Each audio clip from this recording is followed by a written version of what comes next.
about you and who you are and what you do and about your business. Whew, okay. Well, first, thank you so much, Ariel, for having me on your platform. I'm so excited to be here, and I'm Oh, honored and humbled by Spirit and Creator. All right, so my name is Joni James. Most people call me Jay or Joe. Um, I'm based in Jersey. I'm a Jersey girl. yep. Let's see, I'm a birth worker. I am a peer lactation counselor. I am a full spectrum doula. I also help and provide postpartum support for families. I am Hmm. a placenta encapsulator, yoga student in training, yoga teacher in training, rather. Um, Hmm. there's herbalist. There's so much.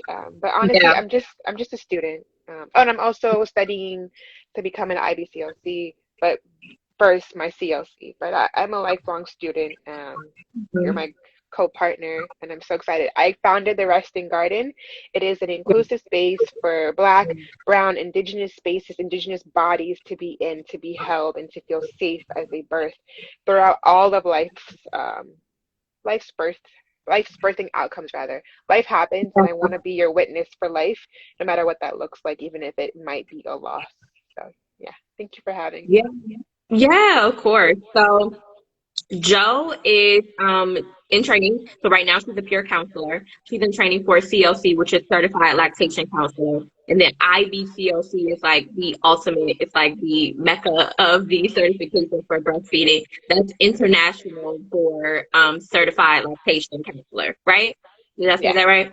you did, Okay, you awesome. did, Okay, good. you did. Okay, so Joni knows a ton about lactation. And so I wanted her to give us some tips about what you can do while you are expecting your little one in order to prepare to have a successful transition into feeding your little one.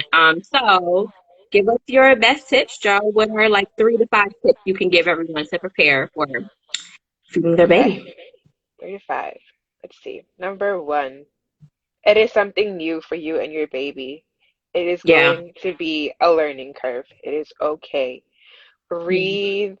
It's going to be okay. Number two, find support early on, whether it is finding your local La Leche League, finding resources like if you know that whether it's your first baby or your second or third, and maybe you've had a history of not being able to, your milk hasn't come in yet, finding a Yeah. local milk bank, finding your local CLC, that IBCLC that has the virtual programs or has telehealth. So finding Yeah. as many resources as you can, and also like online breastfeeding groups would be super Hmm. helpful. Um, and number three, make a lactation or chest feeding or breastfeeding station for yourself. Have Yeah. everything you need right in front of you, ready to go. The best way to set yourself up for success is to actually start and create that. So have a Yeah. space where you know you'll be nursing or producing or chest feeding rather. I'm trying to be Yeah. inclusive as possible. So, set that up. Have the diapers, have the haka, have the Yeah. cloths, like have everything there. Have your water. Drink Yeah. tons of water would be number four. Tons and Yeah. tons of water and eat. So have your station ready. I think that what you're saying is absolutely fantastic. People can take advantage too of like online breastfeeding classes as well, or chest feeding or lactation classes.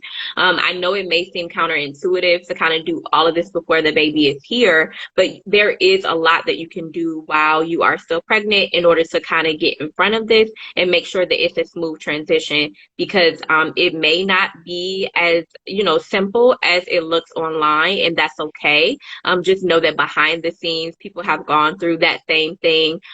Also, I love what you were saying about it could take a couple of days for lactation to really start. And I do want you to also know that a lot of times the pediatrician is going to be looking at the baby's weight and they want the baby to not lose a certain amount of weight within a certain amount of time.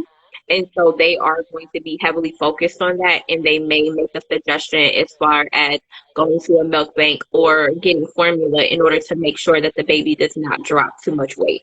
So I don't want you to be discouraged by that. Their main thing is to make sure that the baby is gaining weight. And so sometimes if it does take a couple of days, they may encourage that.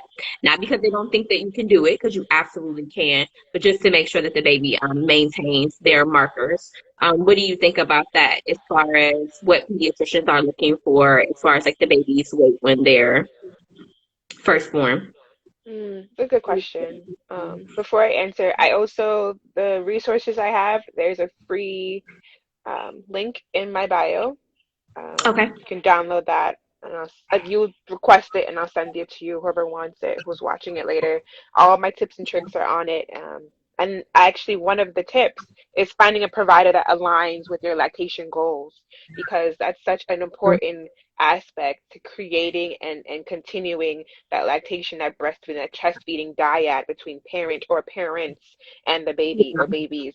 Um, I think it's interesting because I don't really see this so much in the midwifery model of care, providers being hyper focused on the baby. Like, I understand that you want the baby to thrive, you want them to grow. The babies typically do lose a certain amount of weight when they're born and then between the next week of life. But I think it being hyper focused and the push for supplementation with formula has really also impacted parents' ability to be able to be confident in their breastfeeding or chest feeding journey.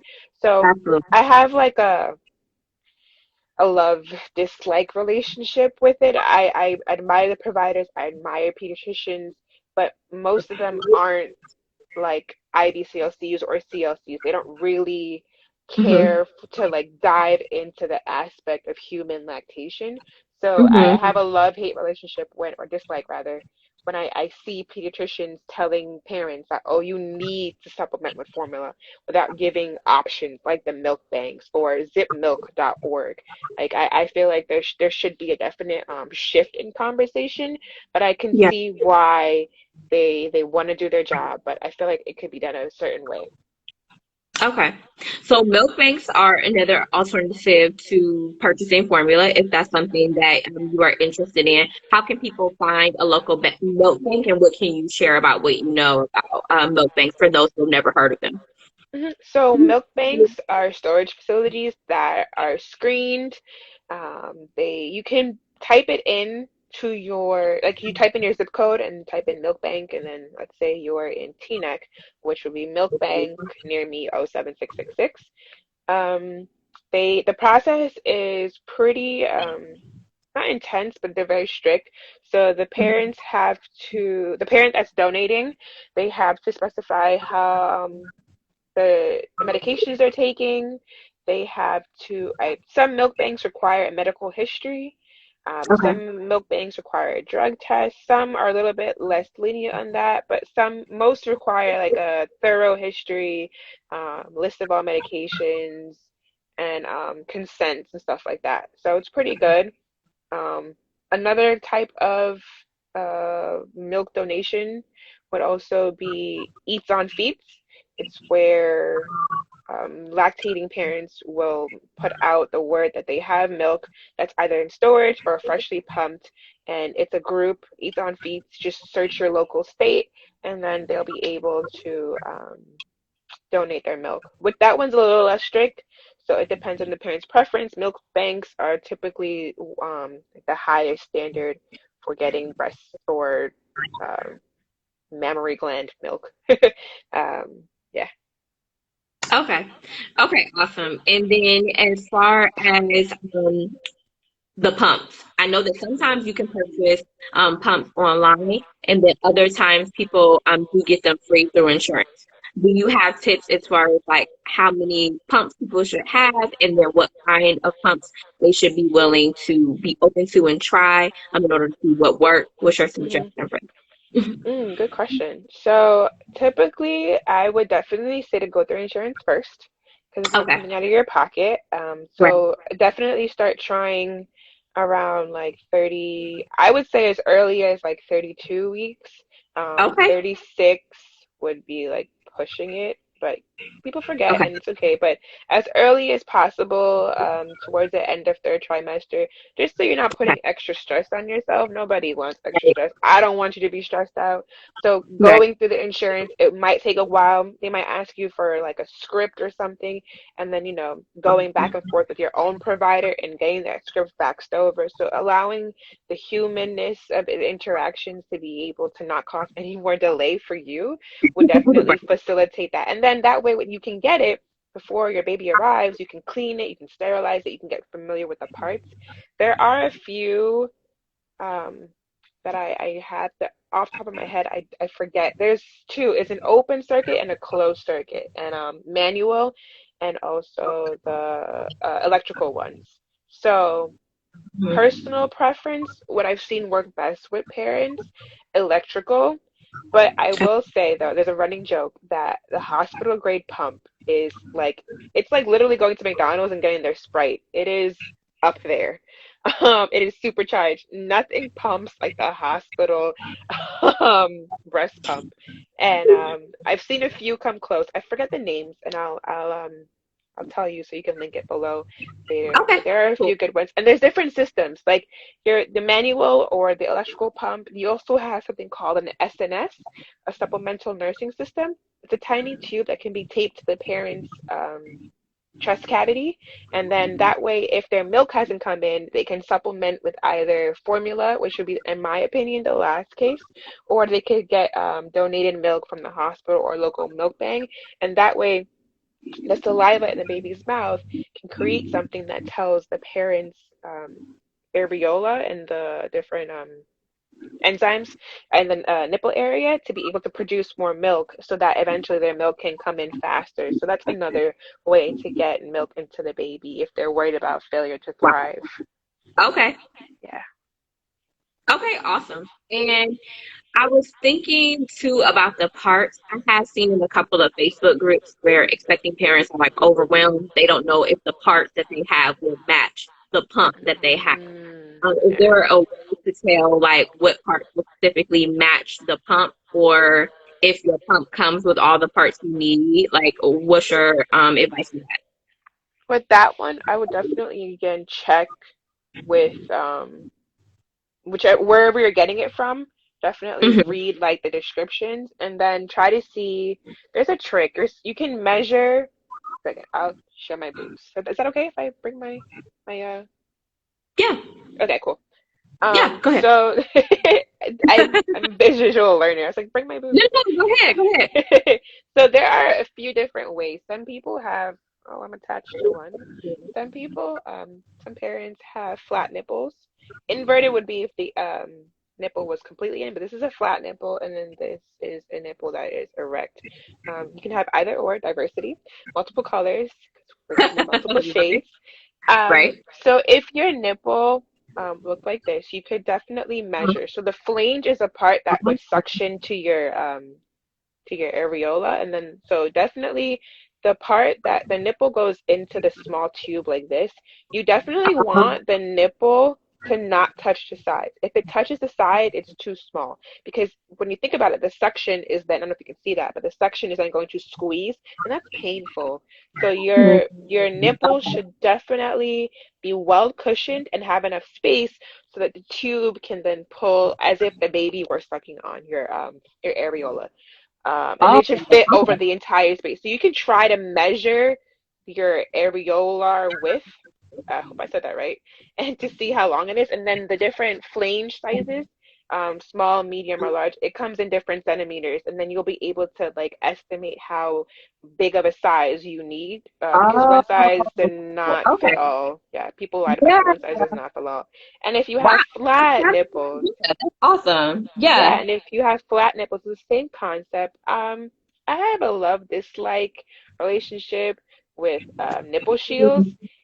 Hey, but if you need a nipple shield, I don't know. I would definitely try to get the breast erect first.